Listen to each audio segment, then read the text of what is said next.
CTS 도란노 성경교실 가족 여러분 안녕하세요. 네, 반갑습니다.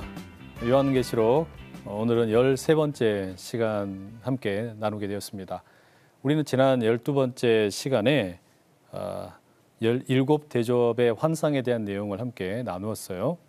7대접은 7나팔 환상의 연장선에 있는 것인데 차이점이 있다면 7나팔이 회개를 기다리면서 3분의 1의 어떤 그 타격을 보여주는 환상이었다면 이제 7대접 환상은 이 하나님을 대적하는 세력들에 대한 전체적인 이제 돌이킬 수 없는 그런 심판으로 우리가 묘사가 되었습니다.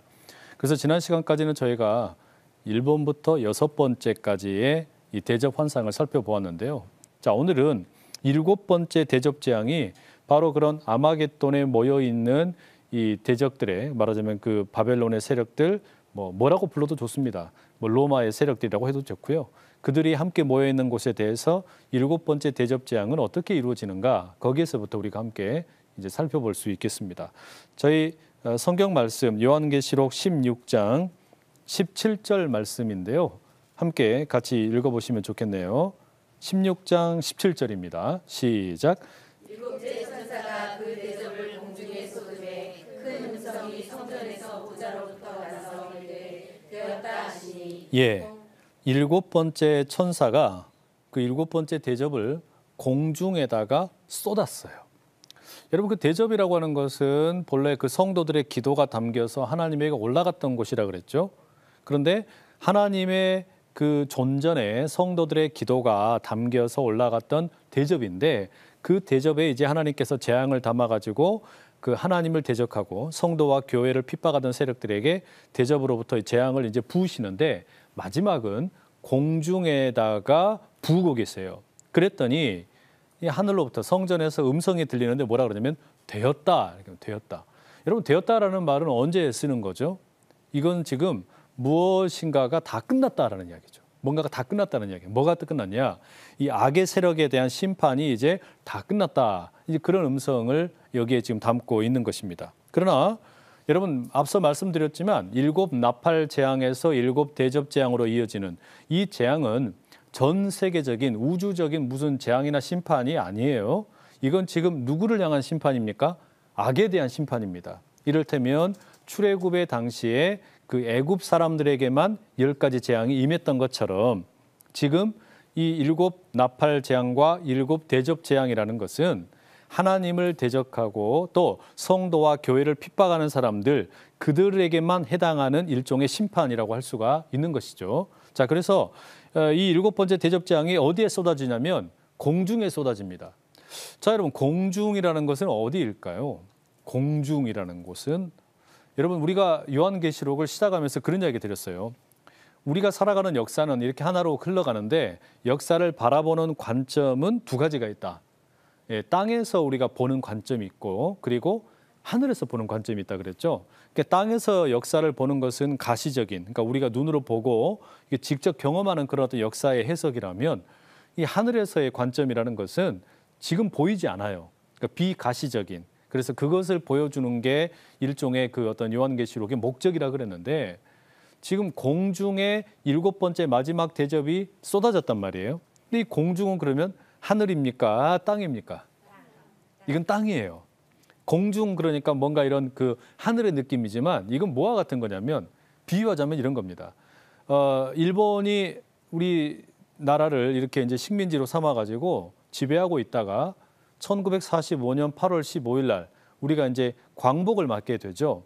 그 광복을 맞게 될 때 어떤 일이 있었을까요? 아마 사람들이 나와가지고 만세, 만세 이렇게 만세를 불렀겠죠. 그러면서 상상을 해보면 호에 뭐 이런 거를 공중에다가 쫙 뿌렸을 거란 말이에요. 그러면 그 공중에 날아다니는 그 종이 한 자리 딱 집어 들어가지고 읽어보면 뭐라고 되어 있는 겁니까? 일본이 항복했다. 일본이 항복했다. 그게 여러분 그 공중에 날아다니는 그 뉴스 아니었겠어요? 마치 그와 같은 거예요. 7번째 대접 재앙이 공중에 쏟아졌다라는 것은 이제 모든 사람들이 다 알 수 있도록 이제 그 로마라고 하는 바벨론이라고 하는 악에 의해서 쓰임받던 이 세력은 무너졌구나. 저들은 이제 끝났구나. 이걸 보여주는 것이라고 할 수 있겠습니다. 자, 그래서 이런 그 짐승 노릇하던 이 어떤 그 로마라고 하는 세력이 이제 무너지게 되었다라는 것을 공중에다가 소식을 뿌려가지고 알려버린다라는 겁니다. 그래서 18절에 보면 이 7번째 대접재앙이 어떤 거냐? 뭐 번개, 음성들, 우레소리, 지진이 연속해서 막 일어나는 걸로 나타납니다. 물론 여러분 여기 나오는 뭐 또 지진이 인류 역사상 가장 큰 지진이다 이렇게 되어 있으니까 그러면 지금까지 이 전 세계의 역사 몇천 년 동안의 역사 가운데 그 큰 지진이 언제였을까 한번 찾아보자. 이거 하라는 것은 아니에요. 그러니까 요한계시록은 그렇게 무슨 뭐 역사 속의 어떤 그 사건과 이 말씀을 맞추어 보라라고 지금 하시는 게 아니란 이야기예요. 다만 이건 뭐 하려고 그런 거냐면 이렇게 역사의 마지막이 흘러가게 될 것이다. 그리고 다시 말씀을 드리지만 이 7 대접 재앙은 전 세계적인 재앙이 아니라고 누구에게만 해당하는 겁니까? 선에 대한 심판입니까? 악에 대한 심판입니까? 악에게만 해당하는 심판이에요. 그래서 악의 세력들에 대한 심판이 종결된다라는 의미예요. 그래서 여기 뭐 지진이든 무슨 번개이든 음성이든 우레소리든 이런 것들은 악에 대한 마지막 최종적인 심판이다. 이렇게 이해를 하시면 되겠습니다. 자, 그래서 19절에 보시면 그 대상이 누구냐면 뭐 큰 성이다, 바벨론이다 이런 표현들이 나오죠. 그러니까 큰 성, 바벨론 다 뭘 가리키는 겁니까? 로마를 가리키는 거예요. 그죠? 그러니까 로마라고 하는 당시에 그 초대교회의 소아시아 7교회, 에서, 버두, 사빌라 이 7개의 교회로 대표되는 성도들과 교회를 핍박하던 로마의 체제가 어떻게 된다는 거예요? 무너진다라는 겁니다. 물론 지금 이렇게 무너지고 있다라는 이야기, 무너졌다라고 이야기했지만 이때 지금 이 실제로 이게 무너졌다는 겁니까? 아니면 무너지게 될 거라는 겁니까? 될 거라는 거예요. 그렇죠. 로마는 무너질 것이다. 이걸 지금 보는 거죠. 그래서 그런 이야기들을 함께 들려주고 있는 게 7번째 재앙, 이 7번째 대접 재앙의 내용이다라고 할 수 있습니다. 그래서 20절에 보시면 이렇게 되어 있습니다. 함께 읽어보실까요? 20절입니다. 16장 20절 시작. 각 섬도 없어지고 산악도 간데 없더라. 섬도 없고 산들도 사라졌다. 여러분 이게 무슨 이야기일까요? 보통 여러분 지금도 그렇지만 옛날 같으면 섬이나 또는 산속 깊은 마을에는 소식이 잘 전달될까요? 안 될까요? 잘 안 되죠. 그런데 지금 이렇게 공중에 7번째 대접장에 쏟아졌다. 그래서 로마는 무너졌다라는 이 소식은 섬이 되었든지 저기 깊숙한 어떤 산골 마을이 됐든지 예외 없이 어떻다는 겁니까? 다 알려졌다는 거예요. 그들에게도 이 소식은 다 퍼지게 되었다라는 거죠. 뭐가 퍼진 거예요? 로마는 무너졌다. 이게 그 소식이 퍼졌다는 거예요. 자, 그래서 21절에 보시면 또 무게가 1 달란트나 되는 큰 우박이 하늘로부터 사람들에게 내림에 사람들이 그 우박의 재앙 때문에 하나님을 비방하니 그 재앙이 심히 크미러라. 우박이 내리는데요. 우박의 이 무게가 얼마냐면 1 달란트라고 합니다. 우리가 1 달란트 그러면 뭐 복음서에서 많이 접하는 비유이죠. 그런데 달란트라는 이 표현에 보시면 그 성경책 밑에 보시면 각주가 달려 있어요. 각주에 뭐라고 되어 있습니까? 약 60kg 이렇게 되어 있어요. 와, 상상을 해보세요. 60kg이나 되는 우박이 하늘에서 떨어집니다. 여러분 몸무게예요. 여러분 몸무게가 되는 게 하늘에서 떨어지는 거예요. 맞으면 그대로 가는 겁니다. 그대로 죽는 거예요. 그러니 이거 여러분 누가 견디겠어요, 그거를. 그 하늘에서 몇 미터 높이겠습니까? 그게 막 쏟아지면 이건 그야말로 공중 폭격도 이런 폭격이 없는 거죠. 그야말로 초토화시키게 되는 거예요. 그래서 악에 대한 심판이 이렇게나 철저하게 이루어지게 된다라는 걸 이야기해주고 있는 겁니다. 그렇죠? 그래서 바벨론, 뭐 큰 성, 결국 로마를 말하는 건데 이 로마와 그 외에 그 동맹국들은 결코 이 하나님의 심판에서 자유롭지 못한다라는 것을 들려주고 있는 것입니다. 자, 여러분 이렇게 해서 결국 7번째 대접 재앙까지 결론은 뭐냐? 7 나팔 재앙까지의 결론은 뭐였냐면 3분의 1만 타격을 했어요. 왜요? 회개하기를 기다리니까. 그래서 3분의 2는 남겨놓고 3분의 1만 타격을 하셨단 말이에요. 마치 그건 뭐와 같다 그랬습니까? 출애굽의 10가지 재앙과 같다 그랬어요. 출애굽의 10가지 재앙은 이스라엘 백성들을 회방시켜라. 이거를 말하자면 하나님께서 이 어떤 그 말씀하시기 위해서 애굽의 바로와 그 애굽의 사람들을 회개시키기 위한 그 어떤 재앙이었단 말이죠. 그런데 그게 일곱 나팔 재앙이라면 10번째 아들이 다 죽었음에도 불구하고 이스라엘 사람들이 다 떠난 다음에 바로가 갑자기 그냥 본전 생각이 나서 어떻게 해요? 군대 이끌고 막 쳐들어간단 말이에요. 그러니까 이제 이스라엘 사람들 입장에서는 홍해와 뒤에서 쫓아오는 그 군인들 사이에 껴 있어요. 이때 이제 하나님 선택하신 방법이 뭐냐면 홍해를 가르셔서 이스라엘 사람들은 건너가서 살게 하시고 나머지 이제 애굽의 군대는 어떻게 됩니까? 바다에 다 빠져서 죽게 되죠. 그거는 더 이상 3분의 1의 파괴가 아니고 뭐예요? 돌이킬 수 없는 심판이란 말이에요. 그래서 그게 뭐냐? 일종의 일곱 대접 재앙의 성격과 같은 겁니다. 그러니까 일곱 대접 재앙이 끝났을 때는 자연스럽게 어떻게 되는 거예요? 이 로마로 표현되는 하나님을 대적하는 세력들이 다 심판받는다. 끝난 거예요, 이제. 그러면 이런 재앙이라는 것이 우주적인 무슨 막 심판입니까? 그건 아니에요. 이거는 지금 누구를 향한 심판이라고 그랬어요? 악에 대한 심판입니다. 이걸 절대 헷갈리시면 안 돼요. 그래서 일곱 나팔 재앙이든지 일곱 대접 재앙이든지 그 초점은 어디에 있냐면 하나님을 대적하는 악의 세력들에게 있다. 이때로 말하자면 로마에게 있는 거예요. 자, 거기까지 우리가 나눴습니다. 그런데 이제 이렇게 이야기하고 난 다음에 이 그 악의 삼위일체에 대한 심판이 이렇게 이루어지는데 17장으로 넘어가시면요.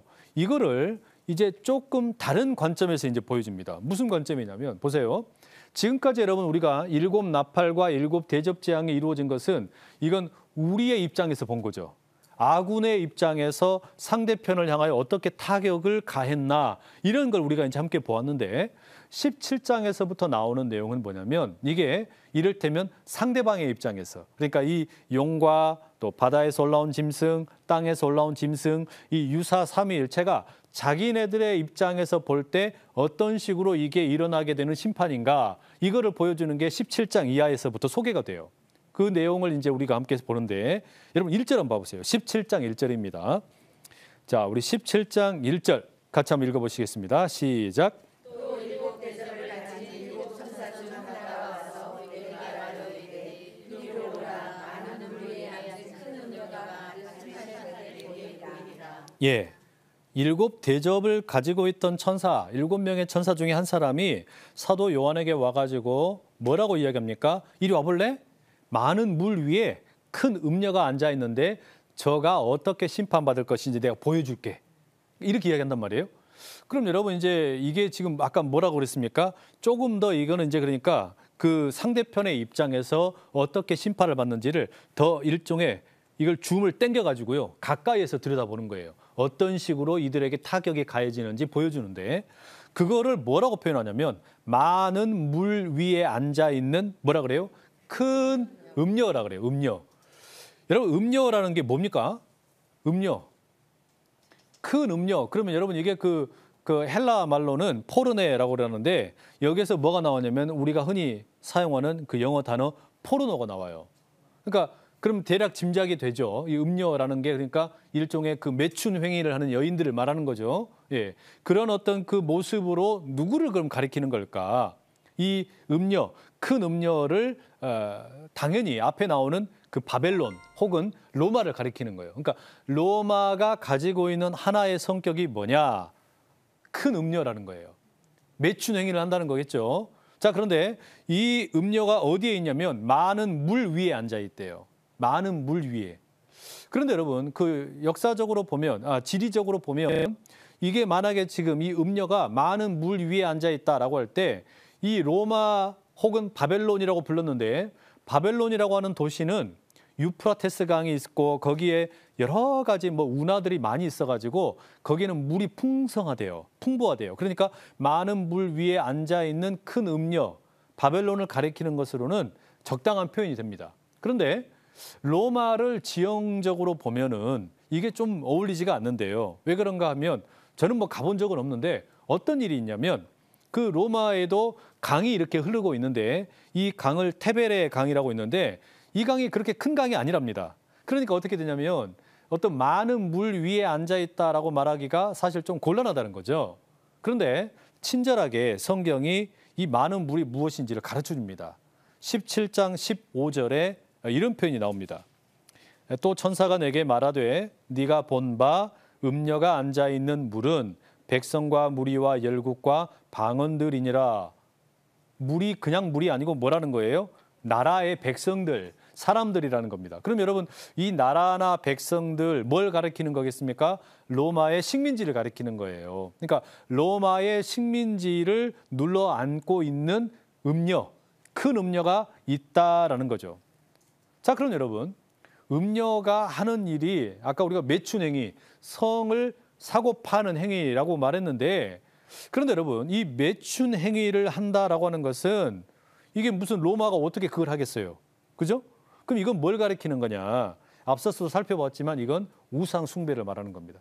그러니까 성경에서 매춘 행위, 음녀라는 표현은 말 그대로 문자적인 뜻이 아니고 이거는 어떤 그 비유적인 표현인 거죠.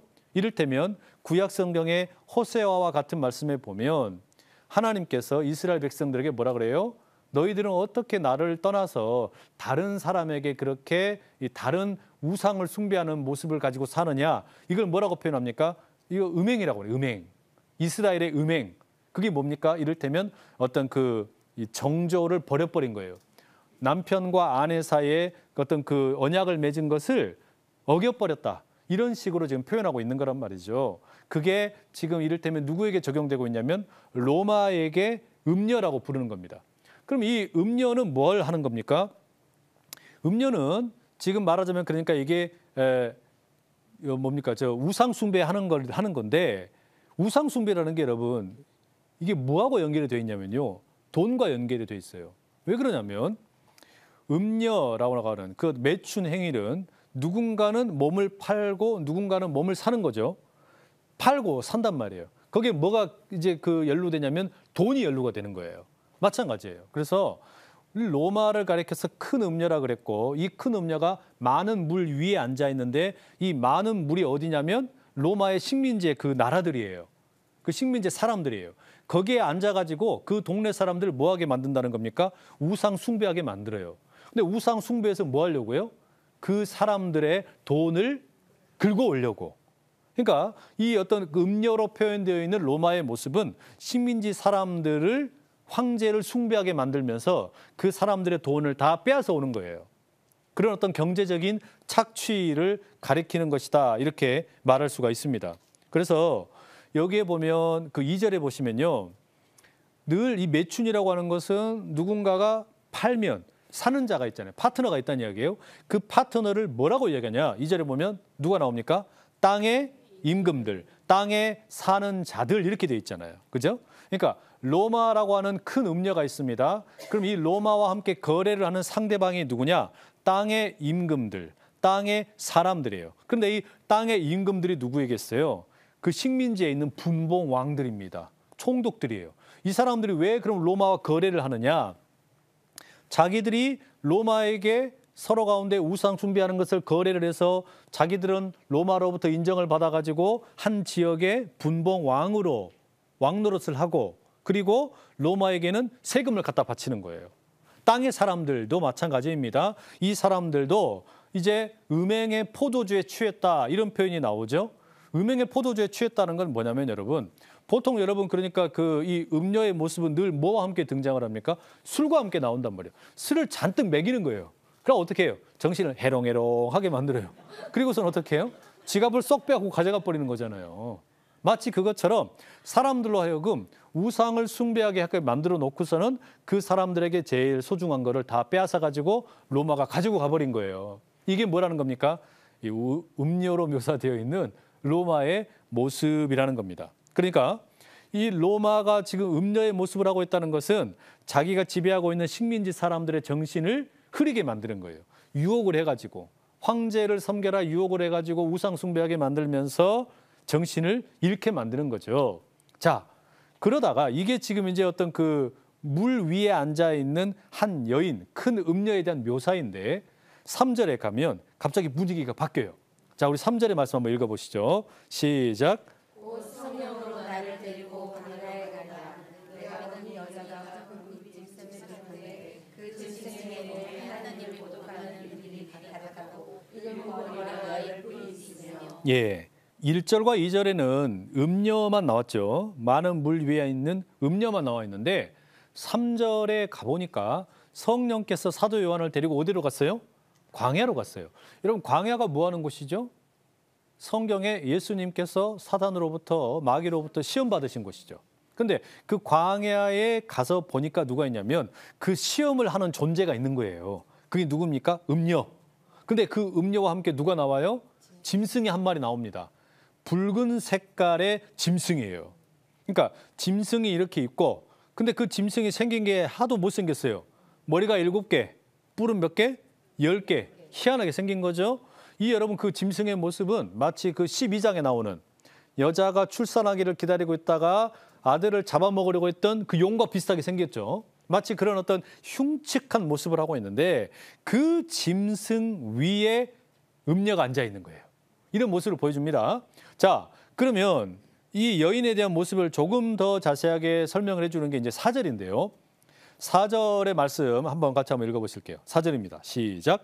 그 여자는 자식과 붉은빛 옷을 입고 금과 보석과 진주로 꾸미고 손에 금잔을 가졌는데 가장한 물건과 그의 은행에 더러운 것들이 가득하더라. 예, 여기에 이제 그러니까 이 짐승에 대한 내용은 나중에 좀 이따 나눌 거고요. 일단 이 음녀의 모습부터 한번 봐보세요. 이 음녀를 보니까 옷이 뭐냐면 자줏빛에다가 붉은빛 옷을 입었어요. 이건 요즘으로 이야기하자면 뭐냐면 아주 좋은 옷감을 입었다는 이야기입니다. 그러니까 왕실에서나 입을 법한 최고급 옷감으로 만든 아주 비싼 옷을 입었다는 이야기예요. 거기에다가 뭐 금이냐 보석이나 진주 이런 것을 가득 그냥 막 주렁주렁 달고 있는 거예요. 그리고 손에는 뭘 들고 있습니까? 금잔을 딱 들고 있는 겁니다. 여러분, 근데 여러분 보세요. 이 금잔 속에 뭐가 들어있다고 나와 있습니까? 가증한 물건, 음행에 더러운 것 이렇게 돼 있죠. 그러니까 여러분 상상을 해보세요. 옷을 입은 건 너무 그럴듯하게 입었어요. 그리고 무슨 막 금이며 은이며 보석 이런 것들을 온 몸에 막 주렁주렁 달고 있는데 들고 있는 잔도 그럴듯해요. 근데 이 안에 뭐가 들었어요? 아주 더러운 게 들어있는 겁니다. 이게 여러분 마치 그 뭐와 같은 거냐면 이상하게 옷을 좋은 걸 많이 입었고 거기에다가 막 보석도 많이 달고 있는데 어울리지가 않는 거예요. 이게 뭔가 그 기품이 없어요. 천박해 보이는 거. 그렇죠. 천박해 보이는 거. 이게 저는 그래서 꼭 이 모습을 보면 이 음녀의 모습이 뭐처럼 보이냐면 그 주류 회사에서 달력을 만들어 가지고 식당에 이렇게 배포를 하죠. 그 식당에 있는 여성분들 꼭 옷을 많이 안 입어요. 옷을 많이 안 입고서 어떻게 하고 있습니까? 이러고 있잖아요. 그죠? 딱 그런 모습이에요. 지금 그런 모습으로 서 있는 한 음녀를 보여주는 겁니다. 그렇게 사람들 유혹을 해요. 유혹을 하는데 이 금잔 속에 뭐가 들었어요? 가증한 게 들어있어요. 유혹으로 사람을 넘어뜨리고 흐리멍텅하게 만들려는 뭔가가 들어있는 겁니다. 자, 그러니까 이 음녀의 모습을 가만히 보면요. 사람들을 현혹시킬 만한 모든 조건을 다 가지고 있죠. 겉으로 보기에 너무 괜찮아요. 거기에다가 들고 있는 잔 속에 사람들을 가증하게 만들 수 있는 뭔가 숨겨진 것이 지금 있는 겁니다. 그렇게 유혹을 한다는 거예요. 유혹의 실체가 이렇다라는 거죠. 아우 무섭습니다. 그죠? 네. 자, 그다음에 5절에 보면 아주 재미있는 표현이 나오는데요. 이 여인에게 이마에 이름이 있다 이렇게 되어 있습니다. 이마에 이름이 있답니다. 이마에. 이건 여러분 어떤 학자들은 그렇게 얘기하시더라고요. 본래 그 이마에 이름이 있다라는 것은 그 로마의 풍습이래요. 근데 이 로마의 그러니까 이 음녀들, 그러니까 창녀들이죠. 그러니까 이 몸을 파는 매춘을 하는 여성들은 이마에다가 이렇게 머리띠를 하고 다닌답니다. 그 머리띠에 뭐라고 했냐? 여기다 자기 이름을 붙여놓는 거예요. 그러니까 그게 말하자면 그 어떤 그 매춘행이라는 여성들의 그 로마 시대의 풍습인데 그것을 빗대어 가지고 지금 어떻게 하는 거예요? 이 여인도 음녀도 지금 머리띠가 있다는 겁니다. 근데 이 머리띠 이름이 뭐냐? 뭐라고 돼 있냐면 비밀이에요. 비밀. 미스테리온이 미스테리온. 미스테리 우먼입니다. 그러니까 이게 참 그 묘한 뉘앙스를 주는 거죠. 비밀이다. 여러분 이건 무슨 이야기냐면요. 비밀스럽게 접근한다는 거예요. 이게 지금 이 음녀가 사람들에게 다가갈 때 누군가를 유혹을 해가지고 넘어뜨려 잡아뜨려가지고 막 이렇게 막 넘어지게 만들고 정신을 잃게 만드는데 이게 뭐라고요? 비밀스럽게 하는 거예요. 이게 결국 뭐 하는 거냐? 그렇게 이런 음녀의 수작으로 인해서 수많은 뭐 나라들 또 수많은 땅의 사람들, 임금들 이런 사람들 다 넘어갔다는 이야기죠. 그렇게 했다는 거예요. 그러나 여러분 가만히 보세요. 우리는 이 음녀의 이름을 알고 있습니다.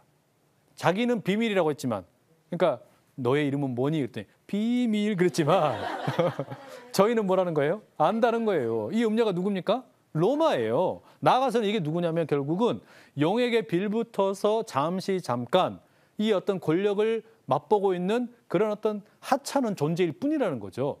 성경은 그러니까 그런 어떤 로마라고 하는 사람들이 당대에 생각할 때 어마어마 막 힘을 자랑하는 그런 어떤 권력인데 이거를 어떻게 만드는 겁니까? 조롱하는 거예요. 야, 저거 알고 보니까 음녀야. 이게 뭐 하는 거예요? 조롱하는 겁니다. 그리고 폭로하는 거예요.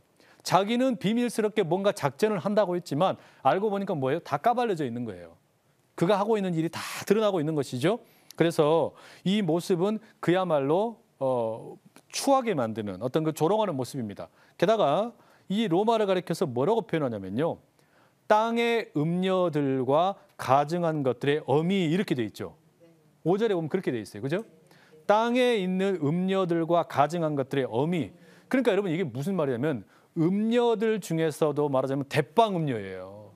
대빵 음녀가 돼가지고 자기 밑에 누가 있는가 하면 새끼 음녀들이 있어요. 그럼 이 새끼 음녀들이 누구냐? 앞서 말씀드렸던 그 땅에 있는 다른 임금들입니다. 이 임금들이 누구냐면 그 식민지 나라의 분봉왕들이란 말이에요. 보세요, 여러분. 그러면 위에 있는 그 로마의 황제가 그렇게 어떤 음녀의 역할로 이 다른 식민지의 임금들을 다 포섭을 한 거죠. 유혹을 한 거 아니겠어요? 너 내게로 다 들어와라. 그다음에 그러면 식민지에 있는 임금들도 어떻게 되는 거예요? 자기들도 새끼 음녀가 되어가지고 자기가 다스리고 있는 동네 사람들 어떻게 하는 겁니까? 다 포섭을 하는 거예요. 이게 로마라고 하는 실체라는 말이죠. 이렇게 유지되고 있었고 이런 식의 유혹과 포섭을 통해서 어떻게 되는 거예요? 경제적인 수탈을 일으키고 있었던 거죠. 이게 결국은 말하자면 그 어떤 음녀로 묘사된 로마의 정체입니다. 자, 6절 가보세요. 6절 말씀 한번 같이 한번 읽어보겠습니다. 시작. 또 내가 보매 이 여자가 성도들의 피와 예수의 증인들의 피에 취한지라 내가 그 여자를 보고 놀랍게 여기고 크게 놀랍게 여기니. 자, 그런데 6절에 보면 전혀 다른 이상한 이야기가 나오는 거예요. 음녀가 이 여자가 성도들의 피와 예수의 증인들의 피. 이건 무슨 이야기냐면 성도들의 피, 즉 예수의 증인들의 피라는 건데 이 성도들, 예수 믿는 사람들의 피를 이 음녀가 마셨어요. 그리고 어떤 일이 벌어집니까? 음녀가 해롱해롱해갖고 취해버렸어요. 전과는 완전히 다른 이야기죠. 전에는 여러분 이 음녀가 뭐 했냐면 자기가 다스리는 그 땅에 있는 임금들이든 또는 사람들이든 이 사람들을 유혹에다가 취하게 만들었고 넘어지게 만들었는데 지금은 정반대의 일이 나타난 겁니다. 누구 때문에? 성도들 때문에. 이게 무슨 이야기냐면요. 지금 이 음녀가 예수 믿는 사람들을 유혹하고 넘어뜨리려고 뭐 하려고 유혹하는 거겠습니까? 우상 숭배해라. 이거 하려고 한 거겠죠? 안 넘어가는 거예요. 교회가 안 넘어가는 거예요. 성도들이 거기에서 유혹을 당하지 않는 겁니다. 그러니까 이 음녀가 화가 나니까 어떻게 하는 거예요? 그들을 다 죽이는 거죠. 그게 뭐 한 겁니까? 성도들의 피를 마신 거예요. 그 증인들의 피를 마신 거예요. 그랬더니 무슨 일이 생긴 거냐면 그 음녀에 가증한 것이 담겨있는 이 핏잔에 이 사람들이 이걸 마시고 해롱해롱하고 넘어졌는데 예수의 피를 마신 음녀가 어떻게 된 거예요? 거꾸로 유혹을 당한 거예요. 쓰러진 거예요. 말하자면 그런 식으로 정반대의 일이 일어나게 된 겁니다. 야, 이거 기가 막힌 일이 일어난 거죠. 그러니까 사도 요한이 이걸 환상 가운데 보면서 어떻게 하는 거예요? 깜짝 놀란 거예요. 오, 이럴 수도 있는 거구나. 이럴 수 있는 거구나. 지금까지는 음녀가 유혹하면 다 넘어가는 줄 알았어요. 근데 정반대의 일은 일어났어요. 음녀에게 저항을 하고 음녀의 유혹에 넘어가지 않았더니 음녀가 오히려 성도들을 죽일 수는 있어요. 그러나 그 성도들의 피, 예수의 증인들의 피를 음녀가 마시니까 어떤 일이 생겼냐? 음녀가 넘어져 버리더라고요. 그러니까 지금 사도 요한이 어떻게 돼요? 깜짝 놀란 거예요. 와, 이럴 수가 있는 거구나. 기가 막히죠. 자, 그리고 나서 어떤 일이 이어집니까? 7절 말씀 보면 천사가 이렇게 이야기합니다. 뭘 보고 놀라냐? 아무것도 아니다. 이제 내가 그 큰 음녀와 그 음녀가 타고 있던 짐승의 관계에 대해서 들려주겠다 이렇게 이야기하죠. 자, 8절. 이 8절 말씀이 좀 복잡합니다. 한번 긴 말씀이지만 우리 함께 읽어보실게요. 시작. 내가 본 짐승은 전에 있었다가 지금은 없으나 장차 무저갱이로부터 올라와 멸망으로 들어갈 자니 땅에 사는 자들로서 창세이고 그 이름이 생명책에 기록되지 못한 자들이 이전에 있었다가 지금은 없으나 장차 와 짐승을 보고 놀랍게 여기라. 예. 자, 그러니까 음녀의 역할은 비유하자면 꼭 그런 건 아니지만 우리가 지난 시간에 악의 삼위일체를 이야기하면서 이 용과 바다에서 올라온 짐승과 땅에서 올라온 짐승이 있다 그랬죠. 그러면 여러분, 이 음녀로 표현되어 있는 모습은 바다에서 올라온 짐승 같아 보이세요? 땅에서 올라온 짐승 같아 보이세요? 땅에서 올라온 짐승 같아 보이죠. 왜냐하면 땅에서 올라온 짐승은 거짓 선지자라 그랬잖아요. 이들이 뭐 하는 거였냐면 우리와 비슷해 보이는데 와가지고 교회 성도들을 우상 숭배하게 만들었단 말이에요. 그러니까 이 지금 어떤 음녀의 모습은 땅에서 올라온 짐승, 거짓 선지자의 모습과 유사하다 이렇게 말할 수가 있어요. 그런데 지금 이 음녀가 타고 있는 짐승은 그럼 뭐냐? 이건 일종의 바다에서 올라온 짐승과 비슷한 면모를 가지고 있는 겁니다. 여러분, 바다에서 올라온 짐승은 이질적인 모습이라 그랬죠. 로마의 군사력이에요. 군대의 힘. 그러니까 음녀의 모습은 마치 거짓 선지자, 그 땅에서 올라온 짐승처럼 말로서 사람들을 유혹하고 넘어지고 우상 숭배하게 만드는 역할이었다면 이 바다에서 올라온 짐승은 사람들을 막 겁박을 하고 군대의 힘으로 억눌려서 죽인다, 협박을 했던 그런 면모가 있었는데 이 둘이 지금 같이 함께 있는 겁니다. 그죠? 그러니까 음녀가 짐승 위에 올라타고 있는데 이번에는 누구를 보여주냐? 짐승을 보여주는 거예요. 우리가 이미 다 봤던 내용이죠. 각도를 달리해서 줌을 당겨가지고 보여줄 뿐입니다. 자, 짐승의 모습이 어떠냐? 여기 8절에 보니까 이 우리말 성격이 좀 매끄럽지가 않아요. 번역 자체가 매끄럽지 않은데 핵심은 뭐냐면 짐승에 대한 설명을 하는데 뭐라고 이야기하냐면 전에 있었다가 지금은 없으나 장차 무정행으로부터 올라와 멸망으로 들어갈 자다 이렇게 돼 있죠. 이게 말이 어려워요. 자, 어쨌든 정리를 해보면 이 짐승의 특징이 뭐냐면 전에는 있었다가 지금은 없다. 그 다음에 이 짐승이 앞으로 무저갱이라는 곳으로부터 올라올 것이다. 그 다음에 이 짐승은 그러나 결국 어떻게 된다고요? 멸망으로 들어갈 것이다. 그리고 마지막에 땅에 살고 있는 사람들이 이 짐승이 전에 있다가 지금은 없는데 나중에 나타나는 것을 보고 사람들이 와 하고 놀라게 될 것이다. 이 정도 표현으로 우리가 생각을 해볼 수가 있어요. 그죠? 자, 그러니까 땅에 사는 사람들이라는 거는 뭐냐면 이 어떤 그 짐승을 숭배하는 사람들, 그러니까 우상을 숭배하는 사람들이죠. 로마에 넘어간 사람들이에요. 이 사람들은 지금 짐승이 전에 있다가 지금 없는데 나중에 다시 나타나는 거. 이건 뭐와 같은 겁니까? 일종의 부활과 같은 거예요. 전에 살다가 죽었어요. 그런데 다시 나타났어요. 이건 마치 예수님의 십자가에 죽으셨다가 부활하신 것과 같다.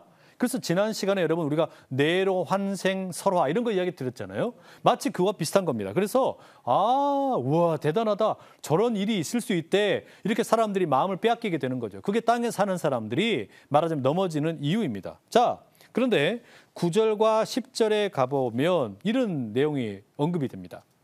함께 읽어보시죠. 9절, 10절 함께 읽습니다. 시작. 지혜 있는 뜻은 여기 있으니 그 일곱 머리는 여자가 앉은 일곱 산이요. 또 일곱 왕이라. 다섯은 망하였고 하나는 있고 다른 하나는 아직 이르지 아니하였으나 이르면 반드시 잠시 동안 머무르리라. 자, 여러분 짐승에 대해서 풀어주는 내용인데 이게 좀 복잡해요. 그죠? 무슨 말인지 잘 모르겠죠? 정리해보면 이래요, 여러분. 아까 말씀드렸던 것처럼 이 여자가 타고 있는 이 짐승은 붉은색 짐승인데 머리가 몇 개입니까? 머리가 7개. 뿔은 몇 개예요? 10개. 뿔이 10개예요. 그런데 여러분 여기에 지금 먼저 7머리를 뭐라고 얘기했냐면 여자가 앉아있는 7산이라고 이렇게 돼 있죠. 근데 7산이라는 게 여러분 뭐냐면 그 로마의 어떤 그 지리를 알면 로마를 둘러싸고 있는 7개의 산을 가리키는 표현입니다. 그러니까 이 지금 짐승이 결국 누구를 말하는 거예요? 로마를 가리키는 거예요. 그런데 거기에다가 덧붙여가지고 10절에는 뭐라 그러냐면 이 7머리가 로마의 왕이다 그러죠. 7왕이라고 이야기합니다. 그러면서 왕이 7이 있는데 이 7왕에 대해서 뭐라고 이야기하냐면 5은 어떻게 됐다 그래요? 전에 망했다. 무슨 이야기입니까? 죽었다는 이야기예요. 지금 그리고 있는 건 몇 번째예요? 6번째가 지금 있다 그러죠. 6번째가 지금 재임하고 있고 그 다음에 앞으로 7번째 황제가 나타날 것인데 그도 어떻게 된다고요? 오래 있지 못할 것이다. 실패할 거다 이렇게 돼 있죠. 그러니까 이걸 여러분 우리가 제대로 이해하려면 로마 황제들의 어떤 그 연대기 이 순서를 한번 가만히 살펴봐야 돼요. 그래서 이 어떤 이 지금 5명이 죽었고 6번째가 지금 다스리고 있고 7번째가 앞으로 나타날 거다 이렇게 얘기하는데 도대체 이 로마 황제가 누구냐? 5명은 누구고 6번째는 누구고 7번째는 누구냐? 여기에 대해서 사람들이 의견이 다 다릅니다. 왜 다를까? 다른 이유가 있어요. 왜냐하면 이 로마라고 하는 이 나라가 본래는 공화정으로 이루어져 있었습니다. 그러니까 공화정이라고 하는 말하자면 그 최고 의결 기구가 있어서 바로 그 공화정 체제로 이루어진 나라였는데 여러분 왕이 있다라는 것은 체제가 바뀐 거죠. 공화정으로 이루어져 있던 로마가 뭐로 바뀐 거냐면 왕정으로 바뀐 거예요. 그러니까 공화정으로 이루어져 있던 말하자면 원로회가 있었는데 이 공화정을 이루고 있는 그 원로 그룹들 가운데서 누군가 한 사람이 앞으로 내가 왕 할란다 이렇게 하고 그냥 왕으로 이제 바꿔버린 거예요. 그게 말하자면 이제 로마가 왕정으로 바뀐 겁니다. 그 첫 번째 왕정을 시도했던 인물이 누구냐면 카이사르예요. 이 사람이 BC 44년에 활동했던 인물입니다. 그런데 이 사람은 전환기에 있었던 인물이고 본격적으로 로마의 어떤 하나의 왕조를 시작한 사람은 누구냐? 첫 번째 그 왕조를 시작한 사람이 아우구스투스라는 왕입니다. 이 황제가 이제 이럴 때면 왕조를 처음으로 시작한 본격적인 인물이라고 말할 수 있어요. 그래서 이 사람이 BC 27년부터 14년까지, AD 14년까지 활동을 했습니다. 상당히 긴 기간이죠. 한 40년 정도를 다스렸습니다. 그래서 이 아우구스투스가 신약 성경에 보면 누가복음에 가이사 아구스도라고 이렇게 나와요. 누가복음 2장 1절에 그 가이사 아구스도가 누구냐? 아우구스투스란 이야기예요. 그러니까 여러분 결국 이건 뭘 말하는 거냐면 이 만약에 아우구스투스를 첫 번째 황제로 두면 아우구스투스부터 5명은 죽었고 그 다음에 6번째가 살아있고 7번째가 올 거다 이런 의미가 돼요. 그런데 이렇게도 볼 수 있지만 또 다르게 보면 지금 이 요한계시록의 배경에서 보면 제일 중요한 어떤 이 황제들에게 있어서 가장 어떤 그 나쁜 게 뭐냐면 자꾸 황제를 숭배하게 만드는 겁니다. 우상 숭배하게 만들어요. 그 황제 우상 숭배하는 것을 가장 먼저 주장한 게 누구냐면 이 칼리굴라라는 황제래요. 그러니까 칼리굴라를 첫 번째로 잡으면 또 순서가 달라지는 겁니다. 그 이후로 순서가 여러 명이 있으니까. 그래서 이런 어떤 해당 임금이 첫 번째부터 5번째, 6번째, 7번째가 누군지가 명확하지가 않아요. 그죠? 그 다음에 11절도 이상한 이야기를 들려줘요. 한번 읽어보실게요. 11절 시작. 전에 있었다가 지금은 없어진 짐승은 8째 왕이니 7 중에 속한 자라. 그가 멸망으로 들어가리라. 자, 여러분 여기 보면 갑자기 8번째 왕이 튀어나옵니다. 그러죠? 그러니까 9절과 10절에는 뭐라 그랬습니까? 5명 죽었고 현재 6번째가 다스리고 있고 7번째가 아직 나타나지 않았다 이렇게 얘기했죠. 근데 11절은 뭐라 그러냐면 전에 있다가 지금은 없고 잠깐 나타났다가 앞으로 멸망이 될 임금이 몇 번째라 그래요? 8번째래요. 자, 여러분 보면 이러면 이게 어떤 일이 되는 거냐면 9절, 10절이나 11절의 내용을 보면 요한계시록의 이 내용, 지금 이 왕들에 대한 이 설명 가운데서 의도적으로 7번째 임금이 누구인지에 대해서 밝히지를 않는 겁니다. 7번째가 누구인지를 애매모호하게 해놔요. 7번째는 그냥 단지 오래 있지 못한다, 잠시 있다가 멸망한다 이렇게 넘어가 버려요. 왜 이렇게 하냐? 그 이유는 여러분 요한계시록이 사실상 역사책이 아니기 때문에 그래요. 그러니까 요한계시록은 지금 로마 황제가 누구가 있었다 이걸 밝혀주려고 하는 게 목적이 아니에요. 그럼 뭘 말하려고 하는 거냐면 여러분 우리가 요한계시록에서 이 7이라는 숫자가 뭐였습니까? 완전수라고 그랬죠. 하늘이라는 3과 땅이라는 4의 수가 만나서 7이 돼요. 그러니까 이것이 모자란 것이 뭐냐면 666이었단 말이죠. 그러니까 6이라고 하는 것은 절대로 7이 될 수 없는 불완전한 수예요. 그걸 보여주는 겁니다. 로마의 황제, 그러니까 짐승의 7머리가 있는데 이들은 절대로 7이 될 수 없다. 완벽해질 수 없다는 이야기예요. 달리 말하면 하나님이 될 수 없다라는 이야기예요. 이걸 보여주는데 사실은 이 내용에 핵심이 있는 겁니다. 그래서 무슨 뭐 네로가 환생한다더라. 네로가 스스로 목숨을 끊었지만 파르티아에 가가지고 지금 살고 있고 그러나 거기서 부활해가지고 군대를 이끌고 로마를 멸망시키러 온다더라. 이런 뜬소문이 돌고 있지만 이거 다 뭐라는 겁니까? 헛소리라는 거예요. 그거는 될 수 없다는 이야기입니다. 이게 결국은 여러분 로마가 스스로를 황제라고 아무리 떠들어대도 결국은 아무것도 아니다라는 이야기예요. 자, 그래서 결국 이렇게 긴 이야기를 들려줬지만 그 다음에 12절에 보면 10뿔을 가진 10왕들이 나옵니다. 앞서 말씀드린 것처럼 여러분 10뿔을 가진 10왕들은 누구예요? 분봉왕들이죠. 이 분봉왕들은 로마에 붙들려가지고 자기가 가지고 있는 모든 권력, 국세를 다 줘버렸습니다. 충성맹세라는 거예요. 왜요? 로마에게 충성맹세하고 로마로부터 자기들의 이득을 얻어서 살아가려고 했던 겁니다. 자, 그런데 이렇게 다양한, 말하자면 지금 이 물 위에 앉아있는 큰 음녀, 그 다음에 빨간색의, 이 붉은색의 어떤 그 짐승, 7머리와 10뿔이 있는 이 짐승을 보여줬는데 결론은 뭐냐? 14절 봐보세요. 14절에 보면 이들이 뭘 하냐면 어린 양과 더불어 싸운다 이렇게 돼 있죠. 어린 양과 더불어 싸운다. 이거 무슨 이야기냐면 예수님을 따르는 이들과 싸우는 건데 결론이 어떻게 되는가 보세요. 어린 양이 만주에 주시고 만왕의 왕이심으로 그들을 뭐라고 돼 있습니까? 이긴다라고 돼 있어요. 이긴다. 그러니까 이 음녀가 아무리 유혹을 많이 한들 짐승이 아무리 강력해 보인들 예수님과 붙으면 어떻게 된다는 겁니까? 깨진다는 거예요. 얘들은 아무것도 아니라는 얘기죠. 이게 지금 7 대접으로 보여줬던 내용인데 다른 각도로 보여주면 이렇게 된다는 이야기예요. 똑같은 이야기를 다른 각도로 보여주고 있는 겁니다. 그런데 충격적인 건 그 다음이에요. 16절 봐보세요. 16절 함께 읽어보실게요. 시작. 내가 본 바 이 10뿔과 짐승은 큰 열매를 이루어 강하게 하고 벌거벗게 하고 그의 살을 내고 물로 아주 살리라. 이게 아주 끔찍한 이야기가 나와요.